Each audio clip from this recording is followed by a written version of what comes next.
আচ্ছা, একটা ড্রামের ভিতরে ককলেট বুম ঢুকিয়ে ফুটাইলে মেসা ডামটা পুরো অটোমেটিক সোজা হয়ে যেতেছে। তো আমি এখন এটা ট্রাই করে দেখবো যে আসলে কি ককলেট বুমের মাধ্যমে কি মেসা ডামকে সোজা করা সম্ভব কিনা। তো গাইজ, আমি এই যে একটা বড় ডাম নিয়ে আসছি, তো আমি এই ডামটাকে হ্যামার দিয়ে ফিটিয়ে একবার চ্যাপটা করে ফেলবো। তো আমার হাতে আছে দুইটা বোম, আমি একটা একটা করে ফুটাই দেখবো যে আসলে কি মেসা ডামকে বোমের মাধ্যমে কি ফুটানো যায় কিনা। তো আমি সর্বপ্রথম এই যে ড্রামটাকে একবার বাঁকা করে নিব।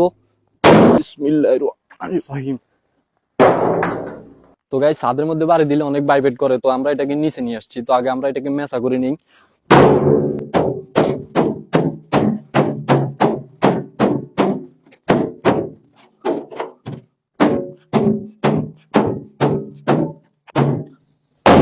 তো গাইস, এটা আমাদের চ্যাপ্টার করা কমপ্লিট। তো আমরা এখন এটার ভিতরে বোম ফুটিয়ে দেখবো যে এটা একবারে কি সোজা হয় কিনা। তো গাইস, আমি এখন এই যে বোম ফুটাবো, তো এর আগে আমি সানগ্লাস পরে নিই, সেফটি ফার্স্ট।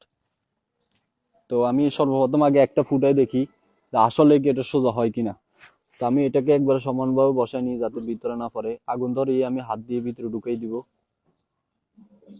তো গাইস, আমি এটা বসালাম। বিসমিল্লাহির রহমানির রহিম। রেডি, 1 2 3। ভিতরে ঢুকাই দিছি গাইস।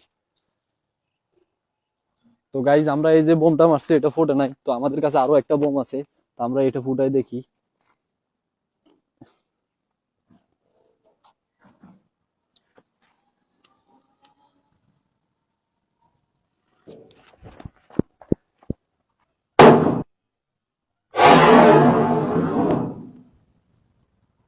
কই গাইস, এটা তো পুরো বাঁকা বাঁকাই রয়ে গেল।